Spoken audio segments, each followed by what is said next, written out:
Bem-vindos ao podcast Diário do Poder. Meu nome é Tiago de Vasconcelos, aqui com os jornalistas Cláudio Humberto e Rodrigo Vilela. E nosso entrevistado de hoje é o deputado Alberto Fraga. Deputado, muito bem-vindo. Muito obrigado pela oportunidade. Deputado, a gente tem começado aqui os nossos papos no podcast falando um pouco sobre a relação dos parlamentares com o governo federal. Ao que parece, do lado de fora, o governo não tem mais a habilidade de conversa, de articulação. O ministro desacreditado, outros vêm tentar apagar incêndio, salvar o governo federal com articulação no legislativo. É isso mesmo, essa percepção? Sem sombra de dúvida, hoje a gente sabe que o governo se mantém se o Centrão o apoiar. Em qualquer posição que o Centrão ficar contra o governo perde nos votos. Já aconteceram derrotas, grandes derrotas dentro do plenário, porque o PL com seus 94 deputados e o outro partido de oposição é o Novo, mas que tem 3 deputados. E aí a gente conta com os dissidentes do União, do PP, né? Agora, o que falta realmente é isso, não existe articulação política. O governo do PT, aliás, eles não conversam, né? Eles só procuram favorecer os seus, né? Eu digo isso porque a base de troca que eles usam, a barganha, são as emendas, né? E eu, nos meus 5 mandatos, eu nunca tive problema com emendas, porque eu não faço questão. Não tenho municípios, né? Não preciso delas. Mas, deputado, o estilo, digamos assim, desse governo, do presidente Lula, etc., é a mala de dinheiro, né? É o mensalão, comprar apoio não é apenas com espaço político, mas também com grana, como aconteceu no mensalão. O senhor percebe algum movimento nessa direção hoje, atualmente? Não, a diferença do antes e agora é que antes eles escancararam, fizeram uma coisa muito gritante, né? Então, os escândalos e os acordos, as negociatas eram muito grandes. Hoje está uma coisa mais, vamos dizer assim, comedida. Mas mesmo assim a gente sabe. Mais discreta. Mais discreta. Mas mesmo assim a gente sabe que está acontecendo coisa. Exemplo, esse último aí, essa tentativa de roubar o povo brasileiro com o leilão do arroz, né? Então, nós já tivemos casos aí da Petrobras mesmo, a gente vai ver que logo, logo vai estourar escândalos envolvendo a Petrobras. É um governo que não tem a habilidade de governar, e sim de roubar. Deputado, ainda sobre a relação do governo federal com o parlamento, sobre a articulação, o que é o problema ali? É o articulador, é o ministro de Relações Institucionais, é a liderança, é o estilo de governar que mudou, não é mais como era nos 2 mandatos do Lula? O que aconteceu? Veja bem, Rodrigo, a gente sabe que uma das funções mais importantes do Palácio do Planalto é o articulador político, é o ministro de Relações, institucionais. Uhum. E, se eu não me engano, é o Padilha, né? Isso. Não tem nenhuma habilidade, nenhuma. Ele diz descaradamente, assim, quando alguém procura, ele manda olhar a lista dele, ele tem um caderninho lá para saber quais são aqueles que votaram com o governo. Se você não votou com o governo, você está fora da lista de emendas. Então, é um tipo de comportamento que não dá certo dentro do parlamento. A gente sabe que muitos parlamentares sobrevivem das emendas parlamentares, né? Eu acabei de dizer aqui que eu não tenho muito problema, porque nós não temos municípios, mas se eu tivesse municípios, a única maneira de eu agradar um prefeito para poder ter o retorno em questões de votos era através das emendas. Então, as emendas eu enxergo dessa forma. Ela, para um parlamentar que tenha, vamos dizer assim, responsabilidade com municípios, com vários municípios, esses caras são escravos das emendas, são escravos do governo e acabam fazendo aquilo que o governo lhes pede, né? Então, por isso que a gente, eu reputo ao Padilha o grande desastre desse governo com relação ao Congresso Nacional. Volta e meia, a gente vê o Arthur Lira, né, colocar em pauta projetos que a gente sabe que o governo é contra e que ele empina a carroça e acaba botando para votar e a gente derrota o governo. Falta ali uma presença, mais um contato maior do próprio presidente, o senhor acha, com os parlamentares? Eu acredito que sim, né? Eu acho que É bem verdade que muitos parlamentares talvez não queiram esse encontro, né? Não queiram não faz questão desse encontro, né? Mas eu me recordo que a gente tinha, na época do Michel Temer, tinha um articulador político, era o Carlos Marum, se eu não me engano. Era um cara que conversava com os parlamentares, não, era Eliseu Padilha. Conversava com os parlamentares, naquelas demandas que às vezes eram necessárias. Hoje, se você procurar, a gente recebe muito pedido de transferência de um funcionário para outra área, não sei o quê. Se você procurar o governo com relação a isso, não há o entendimento. Então, no meu entender, falta habilidade política para o governo do PT em tratar desses assuntos. Deputado, assistimos agora, durante os Jogos Olímpicos, essa viagem meio estranha, meio esquisita, ou pelo menos inusual, né, da primeira-dama para Paris, etc. e tal. Tá passando lá bons momentos, né, por conta do contribuinte brasileiro. E a oposição já fala na convocação da primeira-dama para depor na Câmara.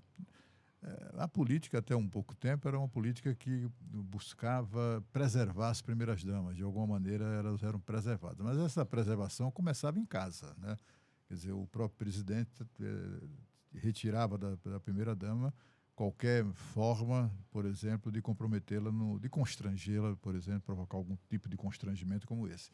O senhor apoia a convocação da primeira-dama para depor sobre isso? Olha, primeiro, eu não conheço essa primeira-dama. Eu acho que é forçar a barra, né? Alguém que nunca se comportou como uma primeira-dama. Ao contrário, vem causando, vamos dizer assim, constrangimentos quando usa o cargo, que se é que podemos dizer que é primeira-dama, a esposa do marido, do presidente da República, ela não tem função nenhuma no governo. Agora, recentemente, eu vi que ela exigiu ser tratada como chefe de Estado lá em Paris, e chegou a dar a carteirada, vamos dizer assim. É lamentável, é vergonhoso isso. Eu acho que a primeira-dama ela tem que ter a postura e vamos se dedicar mais às questões serviços sociais, né, essas ações sociais. Eu até concordo com relação a isso, né? Embora eu concordo com você que tem que haver uma certa preservação. Não é o caso. Essa senhora, ela é escandalosa, ela é espalhafatosa, gosta de aparecer, né? Então, eu não vejo assim. Agora, com relação à convocação, eu acho que eu falei para o Tiago ainda há pouco. Nós não podemos convocá-la, né? A gente tem esse erro na nossa legislação. Nós temos a competência de convocar um ministro de Estado, mas nós não temos a competência de convocar um diretor da Polícia Federal. Ex-primeira-dama não tem cargo, então seria o quê? Convite. Agora, no caso de uma CPI, aí sim, é diferente. Mas não tem pertinência temática para a gente convocar essa senhora, né? Que vai lá, vai querer dar um show lá, eu acho melhor não convocar. O senhor enxerga alguma ambição política no comportamento da primeira-dama? Se eu enxergo... Alguma ambição política no comportamento dela? Não tenho dúvida disso, ela força a barra demais, né? Ela força a barra, a gente percebe que as atitudes dela não é só de uma primeira-dama, ela quer ser algo mais, né? Ela quer ser algo mais. Sei que ela tem uma formação acima da do marido e, com isso, ela exerce uma influência muito grande nas ações, nas atitudes do presidente Lula. A gente tem conhecimento que até alguns discursos quem faz é ela. Então, por isso talvez que sejam essas trapalhadas que sempre acontecem por aí, porque eu não acho que ela tem o perfil de alguém com conhecimento do poder público ou das questões brasileiras, nacionais, para poder estar se manifestando e tentando interferir da forma como ela interfere aí nas ações do presidente Lula. O senhor acha, deputado, que essa falta de conversa completa, essa falta de habilidade completa do governo de conversar, e esse tipo de atitude, eu diria até que desafia o bom senso, né? De você enviar a primeira-dama, gastar dinheiro com viagem no momento onde a sua própria equipe econômica está dizendo que a gente precisa cortar gastos, a gente precisa apertar os cintos. O Ministério anuncia um corte de 15 bilhões, chamam de contingenciamento, né? Mas anuncia esse corte de 15 bilhões no orçamento público e, ao mesmo tempo, a Janja está viajando para Paris. Você acha que essa sinalização e essa falta de habilidade vão ter impacto agora nessa eleição de 2024? Eu não tenho dúvida disso. A gente sabe que o governo da esquerda, vamos dizer assim, eles sempre se preparam com ações benevolentes, aquelas ações de assistencialismo, visando as eleições. O que a primeira-dama está fazendo já começou com os gastos lá no Palácio do Planalto, né? Quando ela compra cama de R$65 mil. Quando já gastou, eu não sei se isso é verdade, eu vi na imprensa, até achei um certo exagero, já passou de 250 milhões as viagens de Lula com a esbanja. Então, sabe, eu não sei onde é que o governo quer chegar. Não tem um articulador político competente e a gente percebe que essa senhora sempre dá um pitacozinho e o presidente Lula acaba sempre indo na onda dela. Então, eu acho que as consequências serão desastrosas, não tenha dúvida disso. Deputado, já ouvi parlamentares de oposição se referir às relações entre o presidente Lula e o Supremo Tribunal Federal como um governo de um consórcio estabelecido para governar, né? Ali enfim, parece ser um governo conjunto, digamos assim. O senhor acredita nisso? Acredita que o Supremo está tão comprometido assim com o governo Lula? Acredito piamente. A prova disso, vamos lá atrás no impeachment da Dilma. Aquela posição do Lewandowski o impeachment foi concretizado, mas não cassou os direitos políticos. Fatiou o impeachment, né? Fatiou ali o processo. Coisas que nunca tinham acontecido, né? E depois, quando a gente percebe um Fachin, que em época que ele estava na iminência de ser ministro do Supremo, ele numa universidade federal, ele declara o voto, o apoio, e depois fazer o que ele fez com relação à Lava Jato, né? Isso é barganha pura, é o pagamento da fatura, quando ele anula os processos e faz com que o país perca, né, tudo que foi feito pela Lava Jato. Pode até ter tido exageros. Agora, se você é diretor de uma empresa, devolve 100 milhões...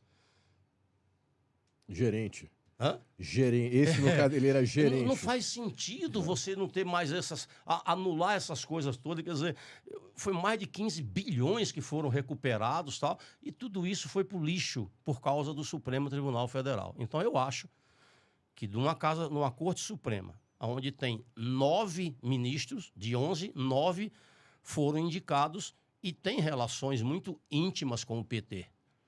Dias Toffoli era advogado do PT, né? Você vê um Barroso falando, não parece um ministro de uma Corte Suprema. Eu acho que hoje o Supremo Tribunal Federal se banalizou de uma tal maneira que hoje, né, depois que inventaram daquele voto com televisão, né?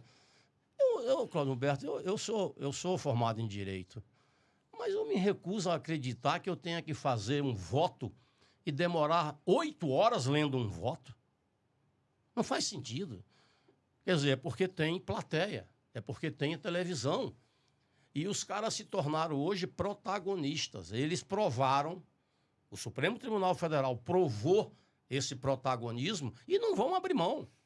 O que o Alexandre de Moraes está fazendo com o país, e nada vai acontecer. Porque você vai recorrer para quem? É como dizia Rui Barbosa, que a pior ditadura é a ditadura do judiciário, que você não tem para quem recorrer. Então, hoje, o entendimento e o conluio do Supremo Tribunal Federal com o PT é estampado, é claro, isso é claríssimo.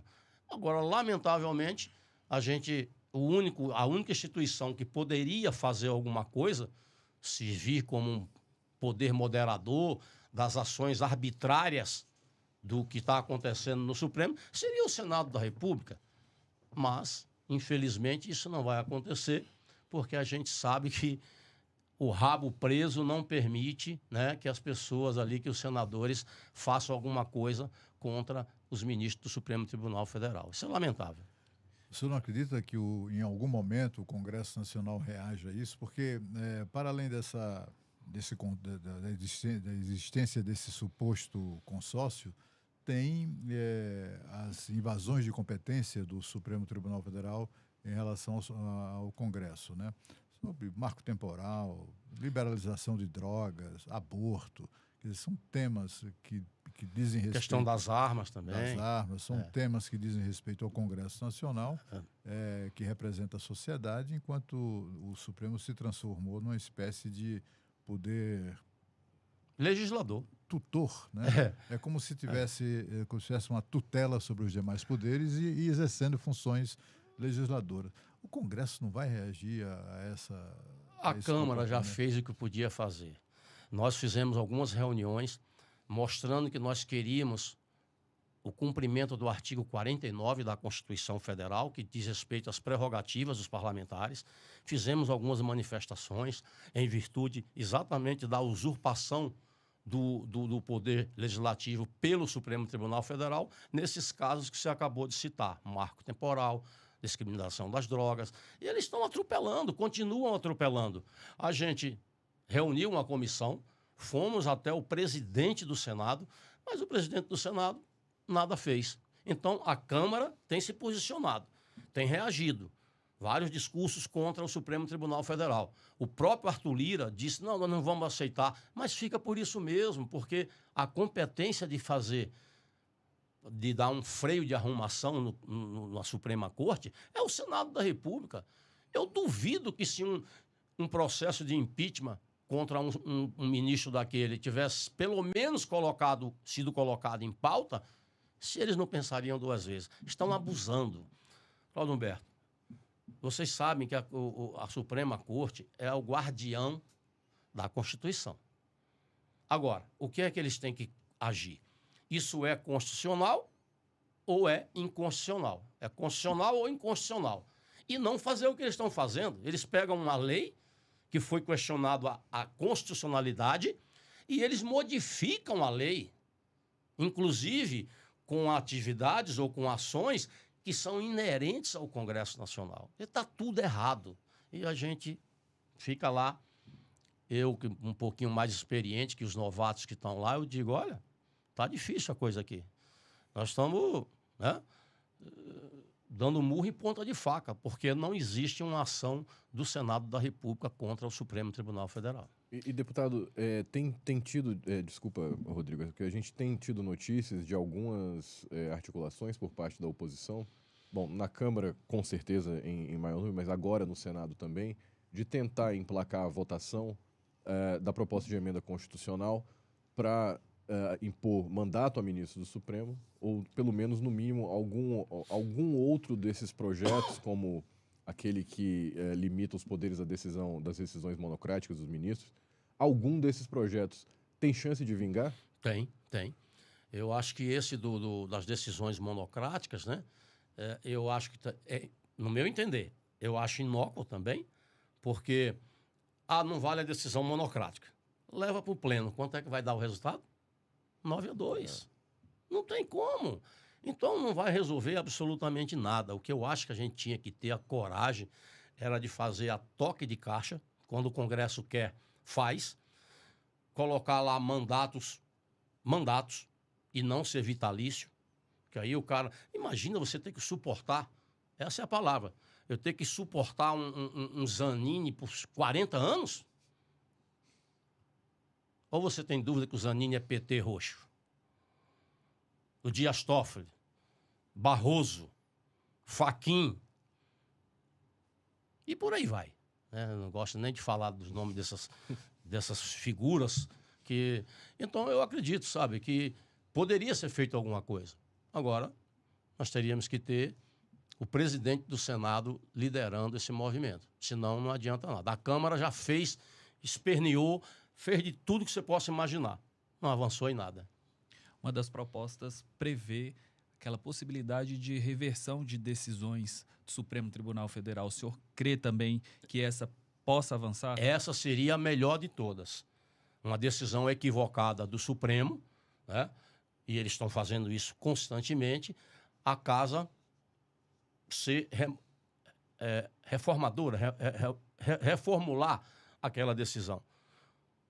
Porque fica hoje quem está governando o país é o Poder Judiciário. Vocês têm dúvida disso? Qualquer ação que venha, essa polaridade também tem prejudicado muito o nosso país. Ou é Lula ou é Bolsonaro. Se alguém faz do lado da direita faz alguma coisa, não pode porque é bolsonarista. Se vem da esquerda, a direita reage dessa forma. Eu acho que teria que ter um entendimento de que aquilo que for bom para o país, a gente vota. Aquilo que for politicagem, a gente não vota. Então, essa seria a melhor decisão. Melhor do que, até mesmo melhor do que o mandato, né? Acabar com a vitaliciedade. Eu acho que a melhor solução seria essa. Porque qual é o poder que emana do povo? É o legislativo. Esses dias eu vi o ministro do Supremo Tribunal Federal dizer que estava respaldado em 200 milhões de votos. Ouviu isso? Ouvimos isso. Olha, esse cara fumou maconha estragada. Não faz sentido o cara dizer uma barbaridade dessa. Então, nunca tiveram um voto, não foram eleitos, e eu acho que o poder que tem que realmente legislar é aquele que foi escolhido pelo povo, eleito pelo povo, né, como representante do povo, a Câmara, e dos estados, o Senado da República. É isso que tem que acontecer, mas, infelizmente, estão atropelando e está ficando por isso mesmo. Agora, Prado, considerando tudo isso e essas relações que o senhor acredita muito íntimas entre o Supremo, o ministro do Supremo e, portanto, do TSE também com o presidente Lula, o senhor acredita na lisura das eleições presidenciais de 2022? Olha, é bem verdade que nós não temos provas, né? Mas é uma questão assim de você ver o ex-presidente Bolsonaro ir para as ruas, e eu recebo constantemente os vídeos que ele me manda, eu fico impressionado, né? A quantidade de pessoas que o acompanham. Mas nós não temos uma prova, né? Eu tenho dúvidas, sim. Eu tenho dúvidas. Agora, não permitiram a entrada da equipe da comissão de militares na sala cofre. E não permitiram o acesso ao código-fonte. Por que não? Se é transparente, né? E foram as duas questões que a oposição se baseou e não aconteceu absolutamente nada. Então, agora está aí o exemplo. Se eu acreditar nas urnas da Venezuela, é a mesma credibilidade da do Brasil. É a mesma coisa. Então, eu acho que o sistema está pesado. A gente sabe que ninguém consegue derrotar o sistema, né? Essa é a verdade. E mudando um pouquinho aqui o foco, esses dias alguém me perguntou, o presidente Bolsonaro está inelegível, mas ele vai reverter isso. Eu disse, como? Ele foi considerado inelegível pelo TSE. Ele só pode recorrer ao Supremo Tribunal Federal. Aí eu brinco e digo, é o mesmo que você brigar com a sua esposa e recorrer para sua sogra. Vai ganhar? Não vai ganhar, né? Então, o jogo... Você acha que o Bolsonaro é a Maria Corina Machado lá daqui do Brasil? Porque lá o ditador, para não ter... na expectativa de ganhar a eleição de qualquer jeito, conseguiu torná-la inelegível. Bolsonaro está inelegível. Você acha que isso é produto desse tipo de articulação também? Com certeza absoluta, né? Não tenho dúvida disso. É o único nome hoje que pode derrotar a turma do PT, é o Bolsonaro. Eu, sem sombra de dúvida, eu afirmo, claro que existem algumas restrições, mas hoje o maior líder político do Brasil é o Bolsonaro. Sem sombra de dúvida, né? Por quê? Pelo menos sai às ruas. Pelo menos nas ruas mostra isso, né? E sai às ruas e não recebe ovo, né? Não recebe xingamentos. Então, isso está mais do que evidenciado.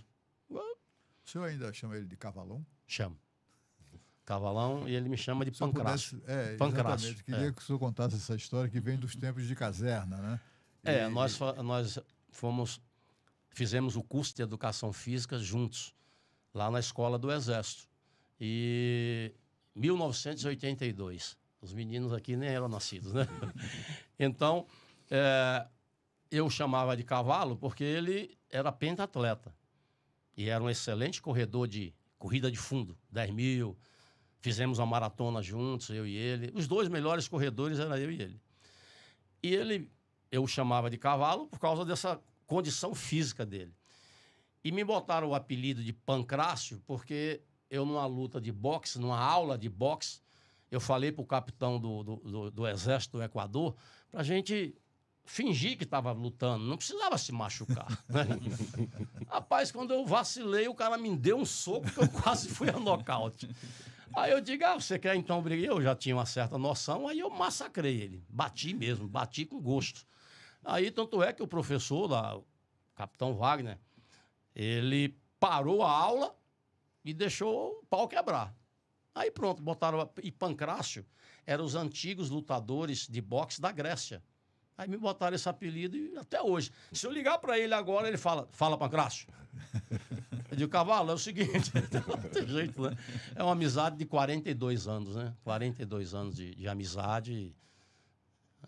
Aí o jornalista pergunta, Fraga, o que é que Bolsonaro mudou? Eu falei, ele não mudou. Desde que eu o conheço, é aquilo ali. Sempre foi daquele jeito. Sempre foi daquele jeito. Né? Então... Agora, deputado, eu ouço algumas avaliações quanto ao resultado das eleições, das últimas eleições, que acabou elegendo o presidente Lula, né, com a derrota do presidente Bolsonaro. O que o senhor avalia que levou a esse resultado? Por que o Bolsonaro não conseguiu vencer a eleição? Bom, eu tenho alguns posicionamentos, né? Eu acho que a questão da pandemia, do Covid, foi muito importante. Eu acho que o Bolsonaro, eu lembro que eu pedi a ele, Bolsonaro, não politize essa coisa. Deixa os médicos resolverem essa questão. Não se meta nisso, você não é médico. Né? Cansei de falar isso para ele. E vocês sabem que usaram aquele exemplo que ele deu da pessoa sem ar, né? Aquilo ali tirou muitos votos dele. Outra coisa, nós tivemos 700 mil mortes, né? 700 mil famílias foram afetadas. A minha foi afetada. Eu tenho 3 filhos. Todos 3 eram Bolsonaro doente. E com a morte da minha esposa, 2 deles se voltaram contra o Bolsonaro. Né? E eu tenho dito isso para meus filhos, olha, é um exagero você dizer que a morte da sua mãe foi por culpa do Bolsonaro. Nada a ver. Nada a ver. Até mesmo porque não teve uma vacina nesse país que não foi comprada por ele. Agora, a maneira dele se posicionar atrapalhou. Atrapalhou muito. E aqui vai outra crítica também. Bolsonaro deveria ter vamos dizer assim, se cercado de pessoas políticas. Ele não, ele preferiu se cercar de generais que não entendem absolutamente nada de política, né? E eu vou dizer aqui, o general Ramos é um exemplo disso. É um cara que não tem habilidade política nenhuma e era o articulador político. Então eu chegava e dizia, Bolsonaro, promova aqui um futebol. Ele gostava de jogar bola lá com os deputados. Chama os deputados, vamos jogar, vamos fazer isso. Até que teve um dia que eu falei para ele, bem abertamente, falei, quer saber de uma coisa? Esses generais não te dão um voto. Quem te deu o voto foram os deputados. Quem pediu o voto para você na rua fomos nós. Mas ele tinha aquele sentimento de querer botar ao seu lado só o pessoal da caserna. E eu acho que isso também foi em algumas posições, evidentemente, que eu estou falando, não estou aqui chamando os militares de incompetentes em determinadas áreas. Não é isso. Eu estou dizendo que alguns cargos-chave não poderia ter sido colocado um general para decidir a questão. Ele também não buscou alianças, né, fora da sua turma, digamos assim, né? Havia ali todas aquelas pessoas que não eram bolsonaristas, digamos assim, mas votaram nele para não ter que votar no PT, acabaram se afastando dele no final do governo. Né? Olha, Humberto, no primeiro turno, no segundo turno, aliás, eu mesmo pedi para ele procurar a Simone Tebet. Ela teve 5 milhões de votos. Ora, ele poderia ter feito isso. Não, se negou, se recusou a fazer esse entendimento. Né? Com o próprio Ciro. Eu acho que hoje o Ciro está muito mais para para ser um cara de direita, embora ele falou que não quer mais saber de política, né? Isso é um até a evento. próxima eleição. Exatamente. Isso é um evento que acontece a cada 4 anos. Eu tenho até uma passagem interessante quando naquela eleição dele, que eu acho que ele seria o presidente da República. Eu me recordo que a gente foi até o gabinete dele, eu, Caiado e o Lupion. E brincando com ele, disse, rapaz, pega um avião, vá para os Estados Unidos, que você, quando voltar, você é presidente da República. Não sei o quê, não sei o quê. 2 dias depois, ele deu aquela declaração da mulher, né? Da Patrícia Pilar, que, né? Lembra disso? Sim. E depois ainda agrediu, com palavras, um repórter chamou o cara de burro e tal. Então, o Ciro, ele tem esse problema, né? Ele é um cara muito inteligente, mas ele faz umas lambanças que não dá para entender. Mas essa explosividade, né? Essa coisa do cara ser explosivo, assim, mais reto, papo reto, eu acho que também é parte da razão pela qual o ex-presidente Bolsonaro começou a fazer sucesso. O senhor acha que falta um pouco disso na política agora, essa firmeza? Tiago, veja bem. O que eu penso, por que é que Bolsonaro alcançou essa popularidade toda? Primeiro, ele quebrou a liturgia do cargo, né?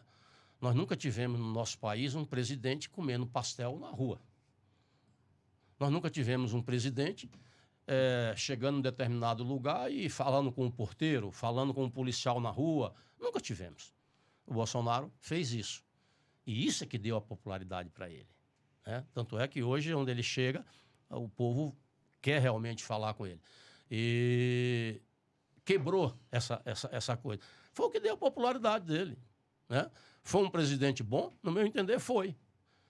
Mas eu também achei que o Michel Temer também foi um excelente presidente. Pegou o país lascado e entregou mais ou menos, né, ajeitado. Numa crise maior do que a Numa pandemia. crise maior, exatamente. Foi a maior recessão que a gente teve, foi no governo da Dilma, e o Michel, um cara muito equilibrado,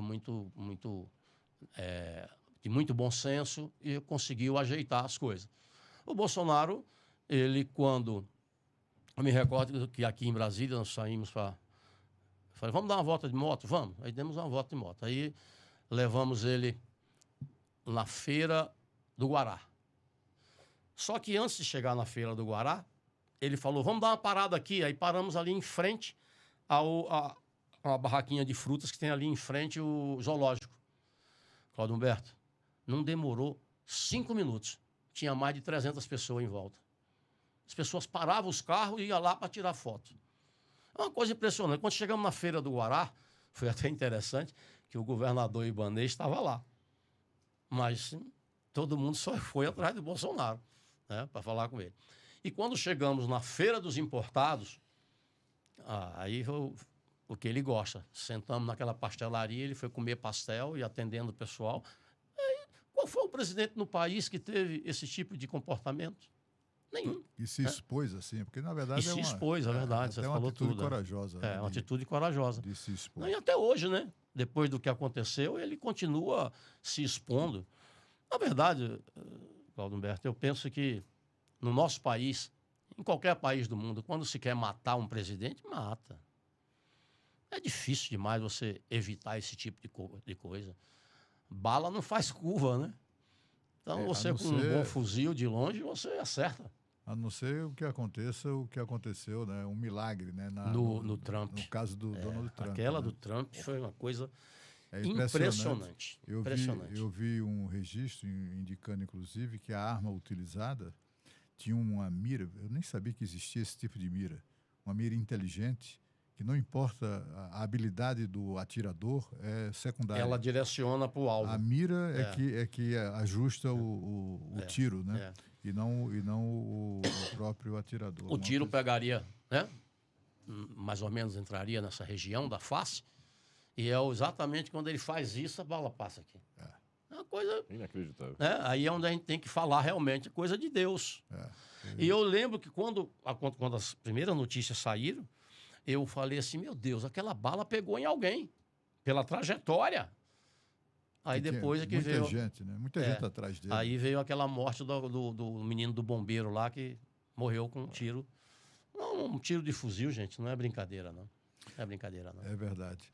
Agora, o que a gente tem visto, deputado, no atual governo, é uma situação muito curiosa, porque é um governo que, quando esteve na oposição, sempre falava em golpe, né? Sempre acusava o Bolsonaro de ser de direita, de ser até Antidemocrático. antidemocrático, Fascista. Fascista. E aí vem aí a situação da fraude na eleição da Venezuela. Quer dizer, para o atual presidente Lula, ditador bom é ditador de esquerda. Que quando é de direita, né, mesmo não sendo ditador, passa a ser ditador pelo juízo deles, né? Queria que o senhor fizesse uma breve análise a avaliação do comportamento omisso aí do presidente Lula em relação a essa fraude, e não só isso, né, ao massacre que se vê na Venezuela neste momento. É lamentável, é trágico, né, ver a situação hoje da Venezuela. Se eu não me engano, já tem 11 mortos, 11 assassinatos, né? O povo, acho também que o povo venezuelano... Tem até um número mais recente que aponta 20 assassinatos. 20, então, até onde eu li há 2 dias atrás, acho que o povo venezuelano não vai retroceder, então vai ter um banho de sangue realmente. O governo, o González, né, disse que a Corina falou que tinha 70% a 80% das atas mostrando que o vencedor é o González, né? Eu vi hoje de manhã uma matéria onde alguém procurou a Corte Suprema da Venezuela para fazer um jogo de firula lá, pedindo ações para investigar o processo eleitoral, aquela coisa toda. Amparo é a expressão que eles usaram lá, que o governo venezuelano... Você viu, né? É uma piada. É uma piada, né? Piada. Agora, o que é que se percebe? Quando eu vi que mandou o Celso Amorim, comunista de carteirinha, para lá, né, falar ou representar o governo brasileiro, e depois eu vi uma emissora de televisão conceder mais ou menos uns 5 minutos no horário nobre para o presidente Lula defender a ditadura da Venezuela, dizendo que as eleições, que a oposição precisa aceitar a derrota. Ora, essa máxima do PT sempre foi assim. Se eles me acusam, tá certo. Mas se eu os acuso com provas, é narrativa, é mentira. Isso vem ao longo dos anos e tem várias discussões aí, discursos do Lula, onde ele diz que tem que se construir uma narrativa se quer se dar um golpe, né? Isso eu já disse aí algumas vezes aí. Então, eu acho que a atitude do governo brasileiro com relação à Venezuela mostra claramente que nós, brasileiros, nosso país, pode trilhar o mesmo caminho. Pode trilhar o mesmo caminho. Não tem muita coisa diferente acontecendo aqui no Brasil do que está acontecendo na Venezuela. Mais do que um eventual erro político do governo, apoiando aí, passando pano no ditador da Venezuela, até parece que esse é o plano, né, para o Brasil. O senhor concorda com isso mesmo? Assim, eu concordo, porque tudo isso foi discutido quando foi criado o Foro de São Paulo. O Foro de São Paulo é a origem de tudo isso. Eles querem uma América do Sul toda, como dizer assim, bolivariana, ou comunista, ou socialista. A pretensão do Foro de São Paulo foi essa, né? E continua sendo.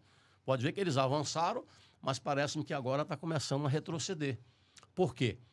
Eu desafio qualquer um mostrar qual foi o país comunista que deu certo. Não deu. Não deu. Então, a Bolívia, e por aí vai, Equador, tem vários países aí que a gente sabe que o povo é quem paga o preço muito alto. E, mais uma vez, fica claro que a esquerda usa o povo como massa de manobra. Por isso que a gente vê bolsa disso, bolsa daquilo, porque é onde se cativa o voto daquelas pessoas que, né, ficam devendo favor para o governo. Então, eu vejo com muita preocupação. É claro que eu imagino que nós não vamos... Eu acho que o povo brasileiro e o Congresso brasileiro não aceita o comunismo no Brasil. Isso eu tenho certeza, eu tenho convicção disso. Aí o próprio povo não vai aceitar. E as próprias Forças Armadas, né, que, no meu entender, pode se posicionar, não vai querer, vamos dizer assim, ratificar qualquer ação do comunismo no Brasil. Não acredito, sinceramente não acredito. Então, vamos torcer que isso não aconteça. Deputado, eu queria ouvir o senhor sobre uma situação interna nossa, sobre o senhor como um expoente da segurança ali no Congresso, sobre o SUS da segurança. Né? O Lewandowski, ministro da Justiça, tem essa proposta de apresentar, não foi apresentado ainda, a gente já conhece umas partes. Como é que a bancada da segurança pública recebe essa proposta? Bom, eu já me posicionei várias vezes com relação a isso. Primeiro, mostra um total desconhecimento do ministro da Justiça com relação ao SUSP. Eu fui o relator do SUSP. É uma lei que nós aprovamos e tenho dito que se o governo brasileiro empregar ou colocar em prática de 30% a 40% do SUSP, nós vamos ter uma melhoria significativa na segurança pública. Aí a minha crítica também vai para o governo Bolsonaro, que também não fez nada. Nós aprovamos o SUSP, eu fui o relator, negociamos, ali tem tudo. E aí quando eu vejo o ministro da Justiça falar que tem que criar um Fundo Nacional de Segurança Pública e um Fundo Nacional Penitenciário, isso já existe. Isso já existe. O que eles têm que fazer é colocar dinheiro e não contingenciar essa questão. Sabe quanto o governo investiu do previsto para a segurança pública? Sabe quanto o governo Lula investiu em 2024? 10%. 10%. Aí vem um ministro da Justiça querendo criar a polícia rodoviária ostensiva. Ou seja, usurpando a função das polícias militares dos estados. Você acha que os governadores vão aceitar isso? Isso não é querer... Olha que a gente está falando de Venezuela, mas veja qual é a intenção do Lewandowski. Criar 2 superpolícias do Estado, do governo federal. Polícia Federal. Eu, como coronel de polícia, eu não vejo a Polícia Federal como uma expert em segurança pública. Não. A Polícia Federal apura aqueles crimes contra a União. Mas quem vive no dia a dia combatendo o tráfico de droga é a Polícia Civil e a Polícia Militar, rapaz. E a Polícia Rodoviária Federal? A Polícia Federal só faz operações midiáticas. Toda operação da Polícia Federal sai na imprensa. Deputado, eu já ouvi parlamentares da oposição acusando a Polícia Federal de se ter transformado novamente, né, como nos primeiros governos do Lula, agora também no terceiro, uma polícia política que persegue os adversários do governo. O senhor concorda com isso? Eu concordo. Eu concordo e ainda ontem eu conversei com o presidente do PL, ele parece que andou tendo uns vazamentos de alguma, lá no Rio de Janeiro, do ex-governador, do governador e do prefeito, se não me engano, vazamentos pela Polícia Federal. Áudios, alguma coisa vazou. Nós vamos convocar o ministro da Justiça para trazer esse rapaz da Polícia Federal, o Andrei, para que ele explique por que só há vazamentos quando o objetivo, o alvo é da esquerda. Por quê? É impressionante como é da esquerda, vaza áudio, vaza não sei o quê, para prejudicar o pessoal da esquerda. Então, isso tem que ser muito bem explicado. Da direita, né? Hã? Da direita, o senhor quer dizer. Da direita, perdão, da direita. O que eu entendo? Hoje, o nome desse rapaz, desse diretor, o Andrei, dentro da própria Polícia Federal, não é visto com bons olhos. Por quê? Porque ele transformou uma instituição séria. Veja bem, a Polícia Federal é uma instituição que sempre teve num patamar de confiabilidade da população muito grande. Hoje, eu já tenho dúvida com relação a isso. Já tenho dúvida. Por quê? Porque um cara que é diretor e passa a impor as suas questões pessoais. Eu falava com o Tiago que eu vou questionar isso. Aliás, eu já fiz um pedido de informações ao ministro da Justiça para ele explicar por que num questionário da Polícia Rodoviária Federal, no questionário quer saber qual é a sua ideologia política. Eu nunca vi isso na minha vida. O cara vai ser policial ou o que é? E alguém perguntar, você é de qual ideologia? Você é de direita? Você é de esquerda? Num questionário. Quer dizer, para quê? Você responde que é de direita, tá fora. Responde que é de esquerda, vai ficar bem acomodado com o diretor lá, o Andrei. Então, essas coisas não podem ser a bel prazer de um diretor. O diretor da Polícia Rodoviária Federal também tem causado muitos problemas com relação a essas atividades. E eu tenho sido procurado, às vezes, pelas associações, como presidente da Comissão da Segurança Pública, para se manifestar com relação a essas coisas. Esses dias, eu fui procurado por um ex-deputado, meu amigo, Gonzaga Patriota. 8 ou 10 mandatos ele teve de deputado federal. Fraga, a situação está grave, dentro da Polícia Rodoviária Federal. Eu preciso conversar com você. Eu falei, estou lá à sua disposição. Então, essas coisas estão atingindo um certo patamar que daqui a pouco vai ser insustentável, né? Nós vamos ter que transformar Polícia Federal, Polícia Rodoviária, Polícia Penal, são polícias do Estado e não do governo. Pertence ao país.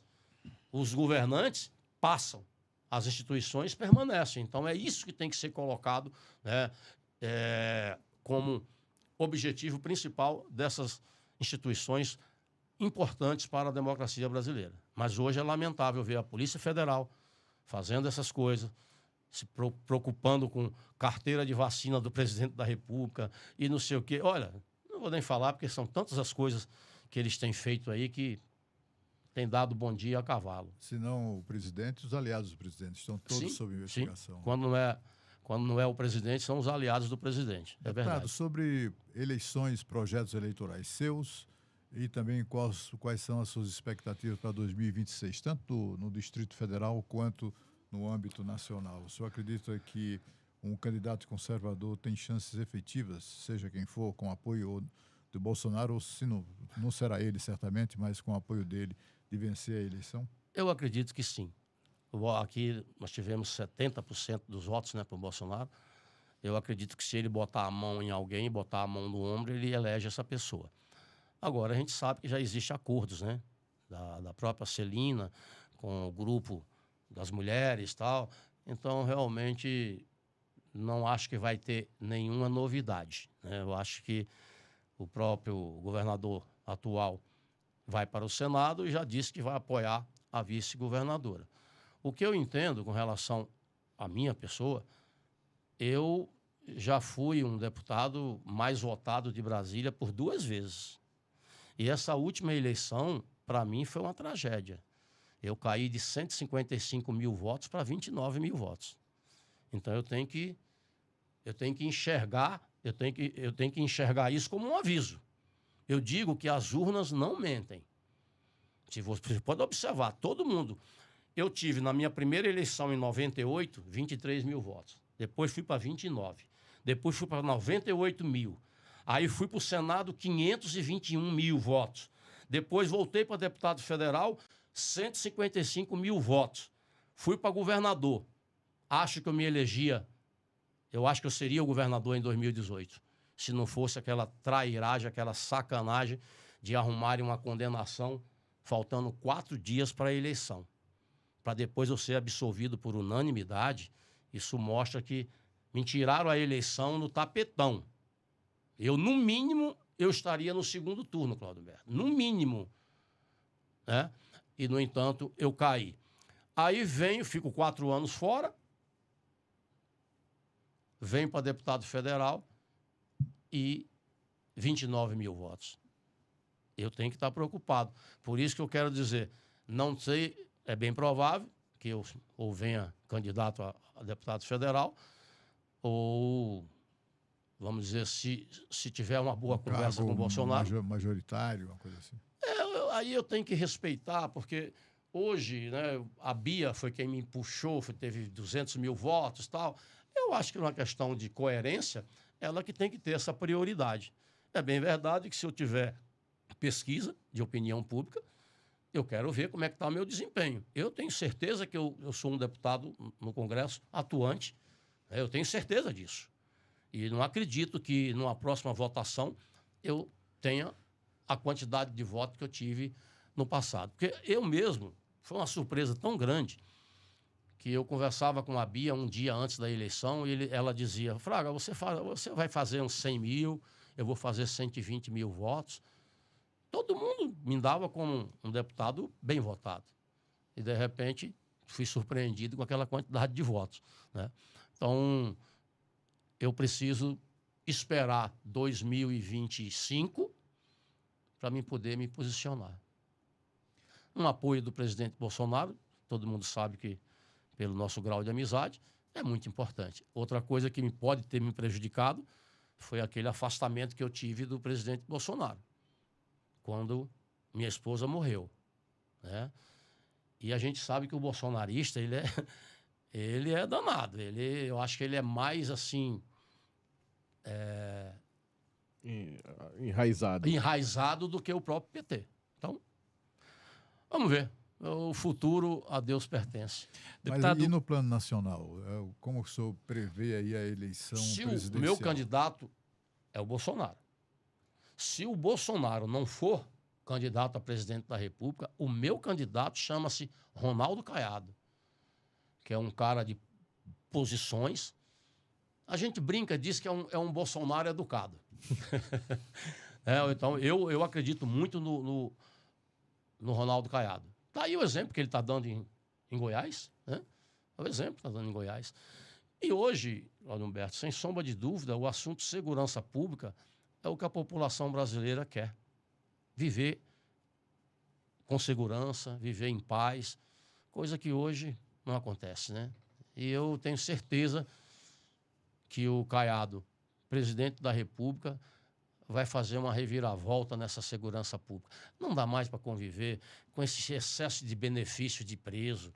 Você veja que eu, desde a minha primeira campanha, eu era contra o saidão. Conseguimos ganhar agora. Por que eu não confio muito no Lewandowski? Foi ele que defendeu o veto. Nós derrubamos o veto, né? Esse visita íntima. Eu estive lá em El Salvador, rapaz, um presídio com 40 mil presos. Aí, entrevistando lá o pessoal, e aí? Não, eu mereço, eu cometi o crime, eu estou aqui porque eu cometi o crime. O presidente lá é bom, hein? Bukele, muito bom. O presidente lá é do meu time. Ali, e nós vamos trazer o ministro, o Vila Toro, eu acho que é Vila Toro, nós vamos trazer o ministro lá à Comissão de Segurança Pública para ele explicar como foi. Ele foi ovacionado lá no Rio de Janeiro, se eu não me engano. Foi Rio? Foi no Rio, acho que foi no Rio. Foi ovacionado. Porque é o que o povo quer. Hoje, o Claudio Humberto, os caras estão matando uma pessoa por causa de R$10. Qual é o receio que o preso, o bandido tem de ficar preso hoje? Nenhum. Tem visita íntima, tem 4 refeições. E com 2 anos tá livre. Tem remissão de pena, se lê um livro, diminui tantos dias da pena. Se botar uma Bíblia embaixo do braço aí, é que ele vira bom comportamento. E por aí vai. Quer dizer, um sistema prisional que tem uma reincidência de 75%. Eu estou dizendo para vocês que de cada 10 presos que deixam o presídio, 7 a 8 voltam para o presídio. Maior do que alguns hotéis. Sim, exatamente. Então, a polícia fica enxugando o gelo. Por que não bota o preso para trabalhar? Não é trabalho escravo, não. Você imagina uma escola pública, quanto gasta para consertar a carteira escolar? Por que não bota esses caras para consertar as carteiras? Por que não bota esses presos para construir, para fazer, confeccionar uniformes? Tanta coisa que o cara pode fazer. Quer ver um exemplo simples? Um preso sai do presídio sem nenhuma profissão. Por que você não ensina a profissão de bombeiro hidráulico, eletricista, mecânico? Essas pessoas, quando deixam o presídio, voltam para o crime porque ele não sabe o que, não tem o que fazer. A única coisa que sabe é cometer crime, né? Aí volta para o mundo do crime. Eu conheço um rapaz, Aliás, quem colocou o sistema de monitoramento na minha casa é um ex-presidiário. Montou a empresinha dele, aprendeu isso lá, montou a empresa, hoje está muito bem de vida. Por quê? Trabalhou. Não precisava de ninguém. Hoje, se você procurar um pedreiro ou um bombeiro hidráulico, você não vai achar assim fácil, não. Então, é uma mão de obra muito procurada e que ele não depende de ninguém. Não depende de ninguém. Porque a mesma sociedade que quer que o preso trabalhe é a mesma sociedade que não dá o emprego ao preso. Né? Eu já participei de debates, eu falava para a madame, você bota o ex-presidiário para dirigir para sua filha? Não. Então, peraí, vamos ter que... Então, tem coisas, se eu tivesse o poder de decisão, a primeira coisa que eu faria era consertar o sistema prisional. A primeira coisa que eu faria. Você acha que tem bandido novo nas ruas? Pouquíssimos. Vocês, quando dão uma notícia, preso, estuprador, quando você vai puxar a ficha do cara, né? Assaltante preso, puxa a ficha. Várias passagens na... É isso. Então, quem está sendo preso nas ruas são os mesmos que no passado foram presos e um sexto da pena vai para a rua. Não, o crime compensa no Brasil. Tá certo. Deputado, eu queria agradecer a sua presença. Chegamos aqui no limite nossa hora. Foi um prazer recebê-lo aqui. Por favor, volte sempre. Estarei sempre à disposição do senhor, do Cláudio Humberto, de você, Tiago e do Rodrigo. Foi um prazer. Obrigado, Passou deputado. rápido. Porque o assunto é gostoso. O assunto foi bom. Mostrou que a entrevista foi muito boa.